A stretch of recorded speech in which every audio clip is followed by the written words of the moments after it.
temas propriamente, mas isto remete-nos um pouco para a diferença, para a distinção, né, do tractactus, né, do dizer e mostrar, né, de alguma maneira, salvas as devidas distâncias, né, porque nós podemos saber, equivaleria a compreender, portanto, equivaleria a mostrar, mas não somos capazes de dizer. Melhor, é ao contrário, não somos capazes de dizer, mas somos capazes de mostrar.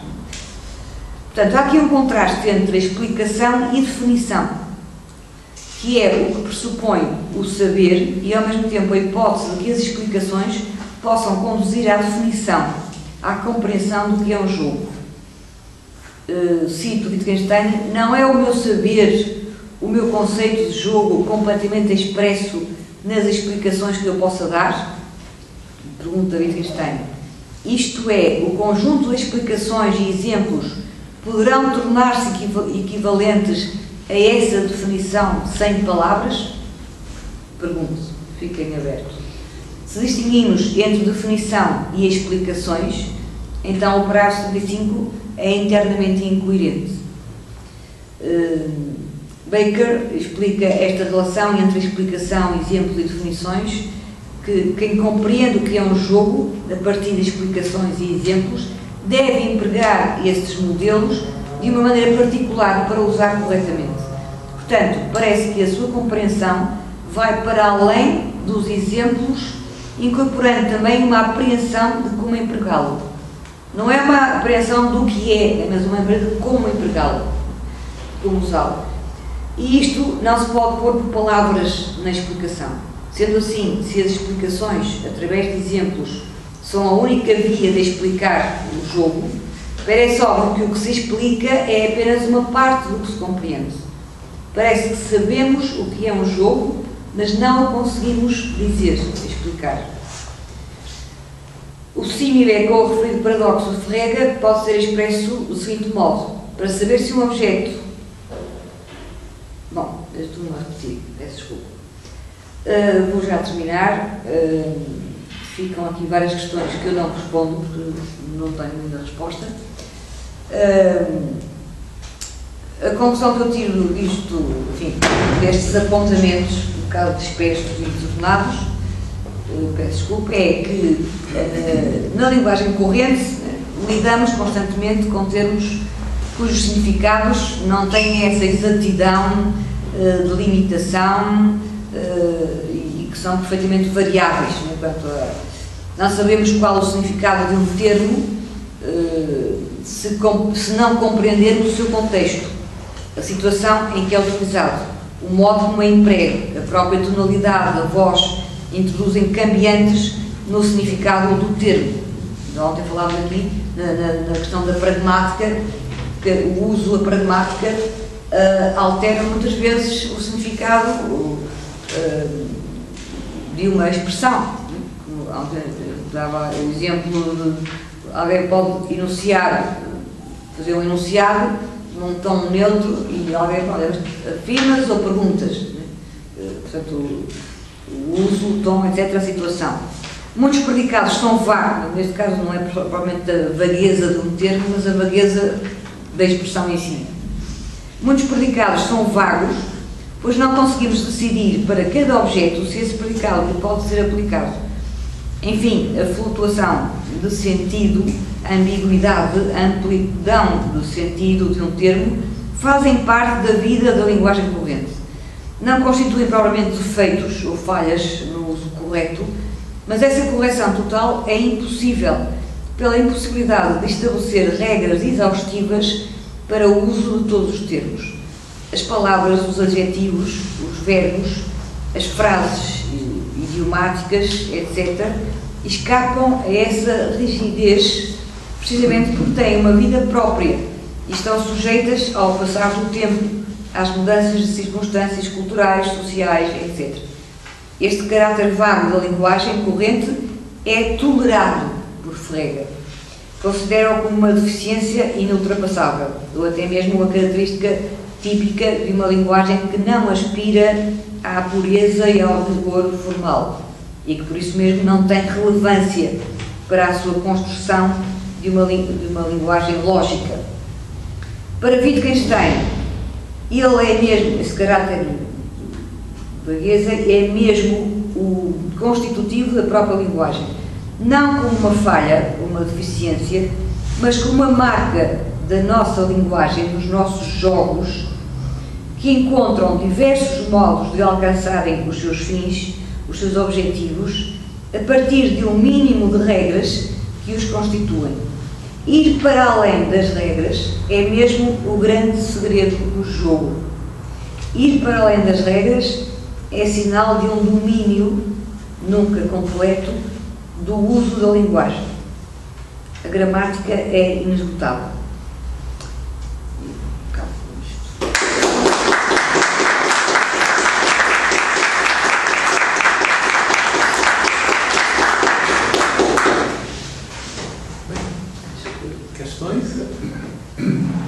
Embora eu já faça uma provocação, porque eu vejo que a conclusão do trabalho de Maria Luísa ajuda a ligar com uma questão do seu aprendizado, né, que não seja um adestramento, que não seja mecânico. Deixar a provocação para dialogarem essas pessoas da mesa, mas também... Ok. Assim, uma questão para cada uma das palestrantes.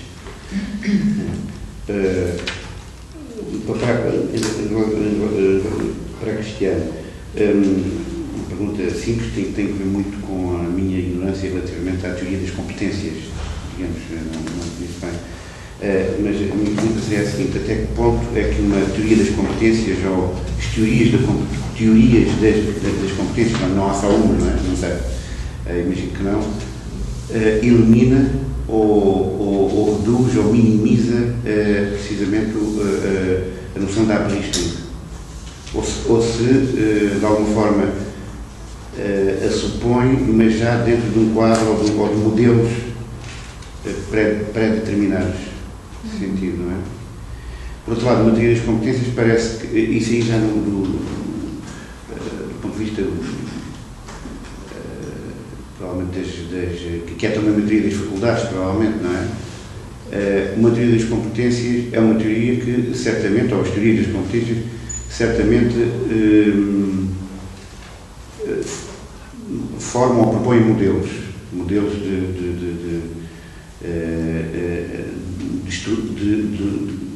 mais ou menos unidades de estruturas de faculdades, não é? Mas no fundo isso é uma pergunta, acabam sempre por privilegiar, dentro desse modelo, esta faculdade ou aquela faculdade em detrimento de outras, não é? Não sei se seria uma pergunta. E depois para a Luísa era uma questão que tinha a ver com os suítes, quer dizer, até que... Com os quê? Suítes. Quer dizer, até com os suítes. As suítes. Há casos em que pronto, não se põe, por exemplo, a suíte até quando é que se começa a ser careca, não é? No meu caso não há suíte, por exemplo, não se põe a suíte, mas não descende.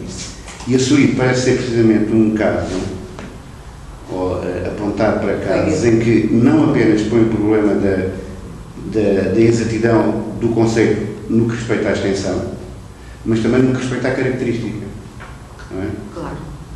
E então isso põe, achas que põe... Mas a vagueza diz mais respeito à característica. Pois...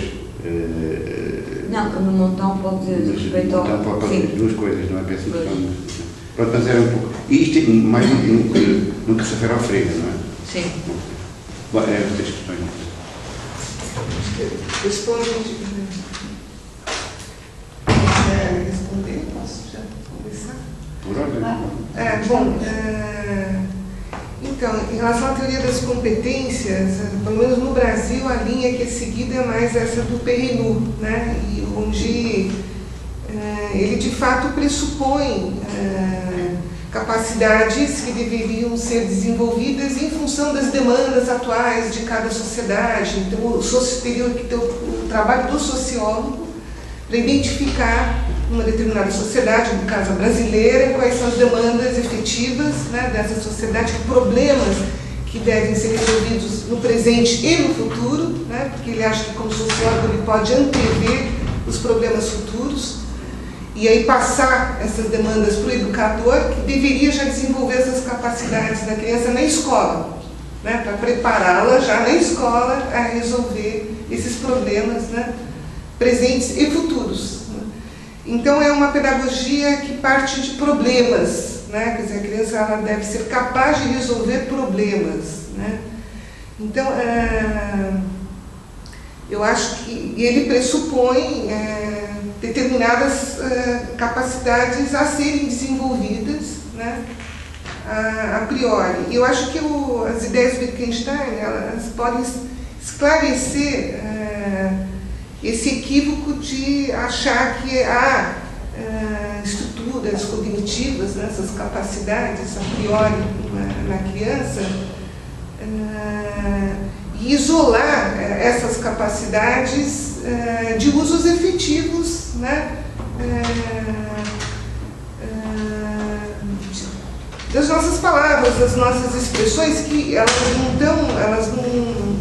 não são, né, esse emprego ele não é feito em abstrato, né, de contextos particulares, né. Então eu posso ser capaz de resolver um problema de matemática, né, ser treinado para isso, e não ser capaz de resolver um problema num outro contexto linguístico, na literatura, né, saber argumentar dentro de um texto literário, né. Então eu acho que essas teorias desconsideram, né,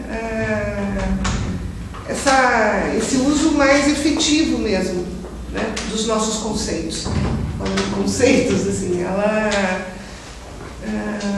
começa a fazer metafísica nesse sentido, isola, né, esses conceitos, tira do seu emprego efetivo e pretende desenvolver capacidades em abstrato, né, como se elas se referissem a algo, a uma estrutura mental. Então, a gente vê que tem uma concepção essencialista aí da linguagem, uma concepção figurativa da linguagem, né, como se essas capacidades se referissem a algo independentemente do seu emprego efetivo em contextos específicos, né.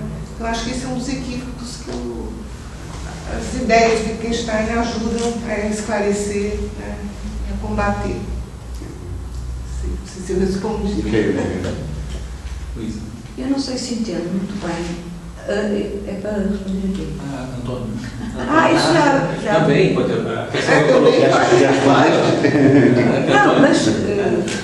Não, a ideia é se as teorias colocam há um problema à própria noção de exatidão conceptual dos conceitos no Frege, não é? Se achas que pode... Não, o Frege não liga nenhuma às teorias. Não liga nada, não liga nenhuma. Não, ele diz hip, não é um conceito. Realmente um hip, um montão de pedras, não é um conceito. Melhor, conceito de montão de pedras, está bem, é um conceito, mas quando é que se pode falar de montão, quando é que se pode falar de uma pedrinha, não é? Temos uma, temos duas, temos três. Quer dizer, no fundo o problema, como tu dizes, não é de exatidão conceptual, é de extensão. Não, acho que a Suri coloca problemas de extensão e coloca problemas relativamente à característica ou Sim, mas no caso do montão, a característica é precisamente a extensão. Quantas pedras são necessárias para que o montão seja um montão? Seria o conceito, seria a compreensão do conceito. Quer dizer, há um... Não é? No caso do careca também. Quantos cabelos tem que ter... sim, quantos cabelos tem que ter um ser humano para não ser careca? Quer dizer, a inexatidão conceptual vem da extensão. Não vem, quer dizer, ter cabelos ou não ter cabelos. Quer dizer, é quantos, não sei se mais solidizar essas.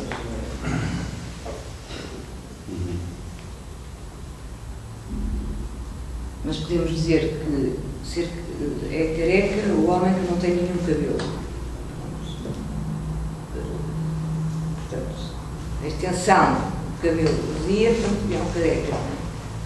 se tem um cabelo, já não é careca, quer dizer, o problema está na extensão. Pois. Mas o Frege arruma completamente o problema do hip, do montão, diz que isso não é um conceito.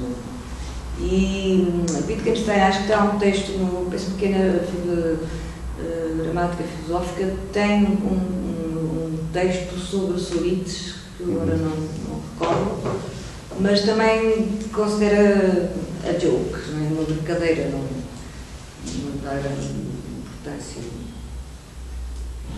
Pois, quer dizer, okay. Não parece que ao nível da comunicação seja tão indiferente dizer que sou uma pessoa dirige para onde é que eu me dirijo? Olha, dirige para o montão de pedras. Há duas pedras e há um conjunto de duas pedras, sim, sim. E ao lado há um montão de 10 pedras. E a pessoa pergunta-me, e onde é que eu me dirijo? E eu digo, dirijo para o montão, não é? E a pessoa dirige para o...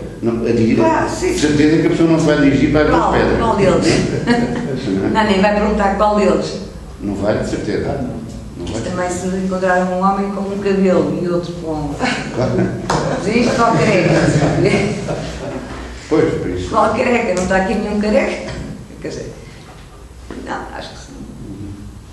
Mas agora, eu... Sim, por favor. Não, é que tu tinhas dito, eu não entendi muito bem a relação que tu estavas a fazer entre o adestramento, né, que falou, e aquilo que eu estava a tratar em relação ao uso da...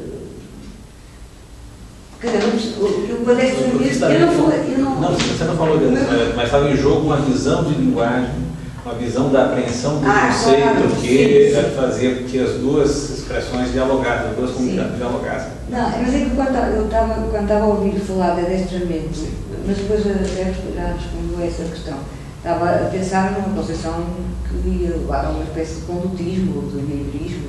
O adestramento está ligado a essa ideia de exatidão do Freire. Né? A crítica que o Wittgenstein faz é esse ideal de exatidão do Freire, como se o conceito fosse fechado por limites precisos. Né? Então, a definição de um conceito é uma regra exata, né? E exige uma aplicação precisa do conceito. Né? A ideia de adestramento entra para combater essa ideia, porque a definição de conceito é uma regra. Para o Wittgenstein, essa regra ela não é exata, não é precisa, ela é vaga. Claro. O conceito de planta é um conceito vago.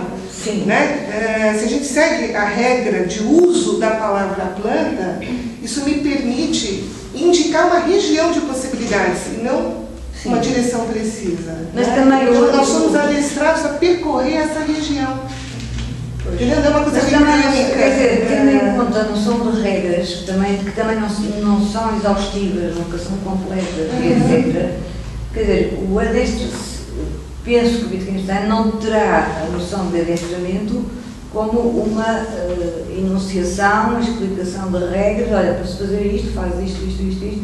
Quer dizer, não há uma explicitação de regras, isso não leva, mas uma prática. Sim, exatamente, há uma prática, não é? Como é que eu ensino piano, por exemplo? Matemática também, por exemplo. Como é que eu ensino? Não digo, olha, há 7 notas, há não sei quantos acidentes, acho que se chama, não sei o quê, há tantos tons, há tantas, a música está neste tom, tal, a pauta é assim e agora toca. Bem, isto é um exagero. Quer dizer, quem diz piano diz outras coisas mais, conduzir ou andar, quer dizer, tem que ser uma espécie de adestramento experiencial. Mais por experiência do que por elucidação. Sim, mas quando ele fala em regra, as regras não se reduzem ao saber proposicional, né? As regras, elas envolvem também fragmentos do empírico, modos de agir, hábitos, né? Um saber fazer também. Né? Então...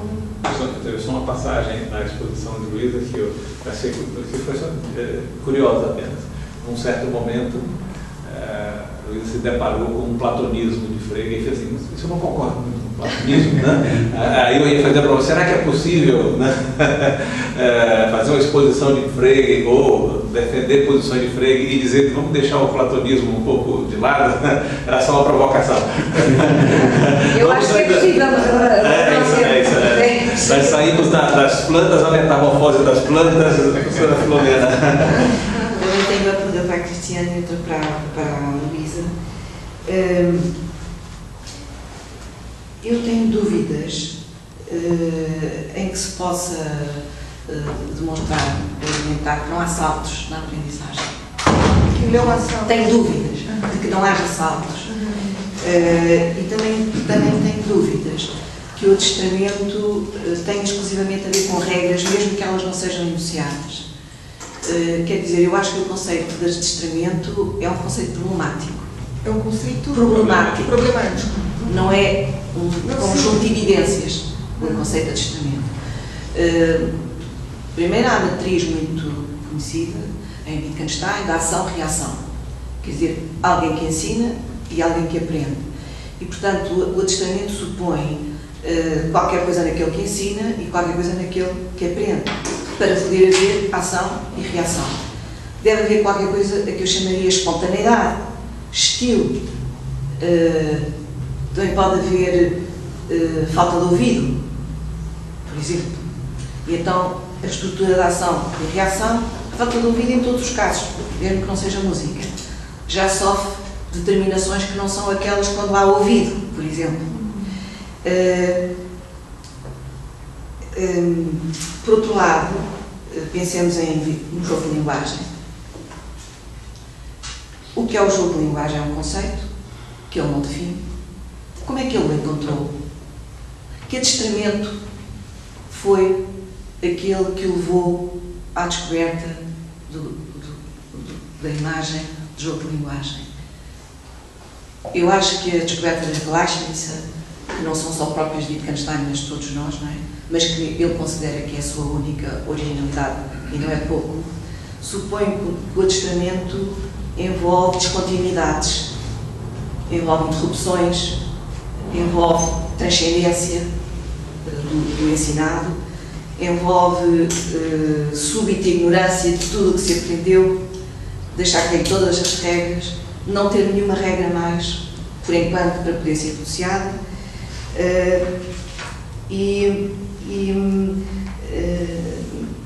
Há aquela frase que ele diz: o nosso olhar é o nosso olhar que torna as coisas preciosas. E depois, muito humoristicamente, diz, e depois elas ficam mais caras.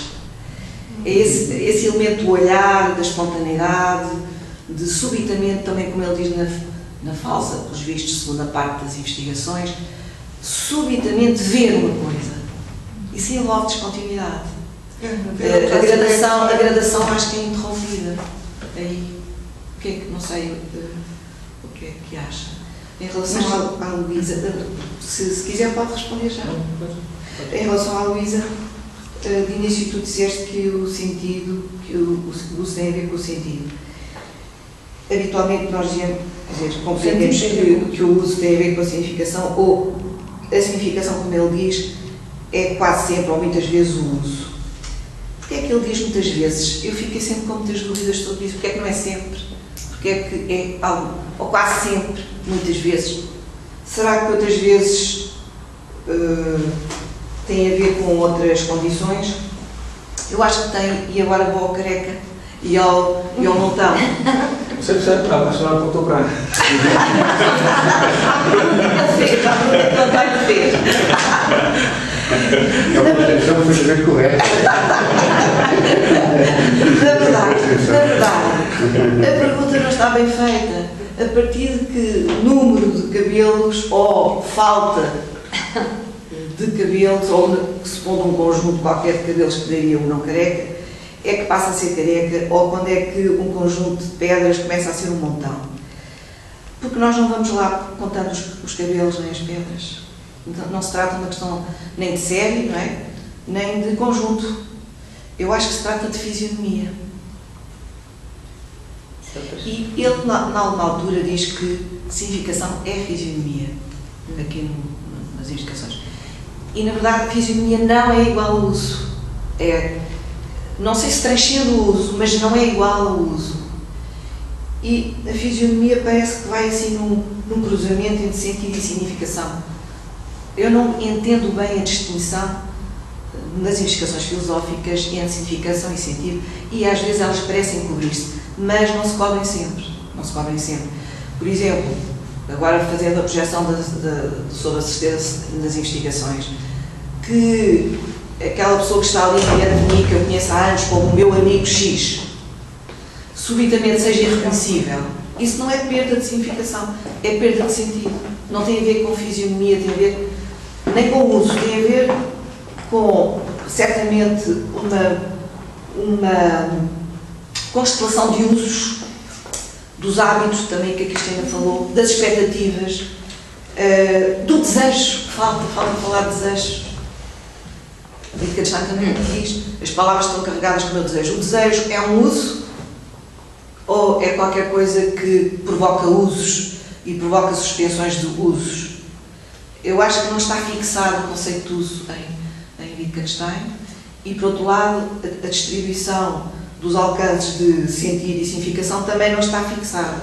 É instável, mas não é confusa. Eu acho que é instável. Há momentos que aponta diretamente para o que nós estamos quase a ver que é o sentido. E outros momentos achamos que significação não tem nada a ver com sentido. Significação é uso e no limite dos limites, fisionomia que não se confunde com o uso, ainda que possa ter a ver com o uso e suspensão do uso. Estas perguntas também estão ligadas, se calhar os dois, nas vossas duas apresentações estão ligadas também, não é? Sim, com certeza. Então, em relação a essa questão da ruptura, né, que o adestramento daria espaço para rupturas, eu acho que, vou usar até um exemplo do próprio Wittgenstein, logo no início, no parágrafo 67, né, que quando ele vai falar do conceito de número, quando uma criança ela entra na escola, ela já tem uma aplicação da palavra número, porque ela já aprendeu a contar, né, ela já domina a técnica da contagem. Depois, ela entrando na escola, ela vai aprender a aplicar a palavra número, por exemplo, para medir, né? Quando ela começa a dominar as técnicas da mensuração, isso não significa que ela esqueceu as da contagem. Ela continua dominando a técnica da contagem, ela continua aplicando a palavra, quer dizer, há uma continuidade nesse sentido que ela não rompe, né, com a técnica que ela já dominava para aplicar a mesma palavra, a palavra número. Depois ela vai aprender a aplicar números racionais, né, que são outras definições, outras técnicas de manipular com os números racionais. Vai aprender os números irracionais, vai, né, se ela continuar na área, por exemplo, de matemática, vai chegar aos números transfinitos do Cantor. Então, assim, vai se formando uma rede mesmo de usos, né, da palavra, interconectados entre si através de semelhanças de família, onde cada usa um novo aspecto, uma nova forma de olhar para aquele número. Então, há e não há ruptura, né? Porque a ruptura no sentido que você vai aprender a ver de outros modos, né? Quer dizer, olhe para número como algo que também dá para medir com, né, com esse conceito e não só contar. Olhe para número, né, para pensar em infinitos de outra ordem. Olhe para número, ou seja, são rupturas, sim, outros modos de ver, outros aspectos que vão sendo apresentados, que dependem da vontade, do desejo, como você falou, né? Quer dizer, ou aluno aceita ver desse modo, ou não aceita. Isso não tem garantia de aprendizagem. E pode não ver. Pode não ver, pode não ver. Né? Pode ser cego para o aspecto. Né? Então, eu acho que, não sei se eu respondo a pergunta, mas eu acho que a ruptura ao mesmo tempo não há, porque você está criando um campo de possibilidades que te dá essa manobra, né? De poder atribuir sentido àquela palavra em diferentes circunstâncias, não de uma forma mecânica, né? São regras que você segue que apenas orientam a atuação, né? Porque dependendo do contexto, eu vou aplicar número num sentido e não em outro, né? Essa escolha vai ser possibilitada, né? Porque não é aquela exatidão do Frege que número é isso, tem uma definição essencial de número que percorre todas as aplicações possíveis, né? Não, os conceitos são vários, conceitos pensados como regras. As regras têm uma vagueza, né? Por isso que eu acho que a gente falou de formas diferentes a mesma coisa. Só que eu estou com uma preocupação mais voltada para as questões da educação, da aprendizagem, do ensino, né? E a tua discussão é mais teórica, né? Esse diálogo do Freire com o Wittgenstein. Mas o tema de fundo, né? Sim, a vagueza, é importante no aprendizado, é a vagueza que permite o aprendizado. Essa vagueza. Né? Sair dessa exigência de exatidão freiriana, né? E é isso que vai permitir a possibilidade de se aprender coisas novas por si também, né? Dar essa autonomia. E inventar. E inventar novas, mas para você inventar novas regras, você precisa dominar as regras anteriores. Pode cair para fora. Pode cair para fora do que aprendeu quando inventa. Pode cair mesmo para fora. Claro. É essa a ideia. Não, sem dúvida. Se tivesse tudo já fixo, tudo exato, então já não havia movimento nenhum, não havia mudança, não havia. Foi impossível. E a vagueza das regras que permitem. Tu dizias, quando o sentido é o uso, realmente a palavra uso. Há também a palavra. É a significação. A palavra uso, há também a palavra usuro, né? Agora, porque a palavra uso é um exemplo de vagueza total. Às vezes também diz emprego. Hã? Emprego, aplicação. Pois, mas nas investigações, quando diz o sentido é o uso. Já vendo Mas depois tem que explicar, quer dizer, o que quer dizer é mais que explicar, dar conta do significado do termo, não sei o quê, é olhar, reparar, observar, explicitar o uso, o emprego das palavras. Mas há muitas maneiras de usar, há muitas, e no uso há muitos fatores, não é? Há exatamente, por exemplo, a fisionomia, os gestos, as circunstâncias que rodeiam o uso, o tom de voz, portanto, dizer o uso é uma coisa assim muito repentina, muito vaga e muito solta, não? Quer dizer, depois era preciso esmiuçar, não é? Quer dizer, não sei, a quantidade de... O uso acho que é uma palavra, é um termo tão vago e tão aberto, assim como a própria noção de jogo. Também há uma quantidade, quer dizer, no fundo o uso está muito, quer dizer, há uma quantidade, uma variedade e uma possível futuros jogos, e o uso também, os usos também, quer dizer, variam, não é? Isto do pulso, não é? Não é espaço daquele que jornete, eu acho que não são precisos muitos anos. Mas tu tinha dito outra coisa. A diferença entre significação e sentido, acho que não tem essa distinção para o Wittgenstein, não sei como é que é. Não, pois. Para mim tem. Mas, quer dizer, para mim tem mesmo quer dizer, Wittgenstein. Wittgenstein, Frege, é que a minha vida toda se torna um caos, porque aquele que eu pensava que era o meu amigo não é, que era aquele que eu conhecia há 20 anos, não é, subitamente eu não o reconheço. Isso não tem a ver com a significação, tem a ver com o sentido, tem a ver com uma desorientação. E eu acho que desde o Tractatus que o sentido está ligado à seta que vai ter com a realidade. É uma seta, tem a ver com a seta. Sim. Eu acho que o sentido está do lado de estar orientado ou desorientado. Mas às vezes ele utiliza sentido como significação, utiliza zinho como batóito.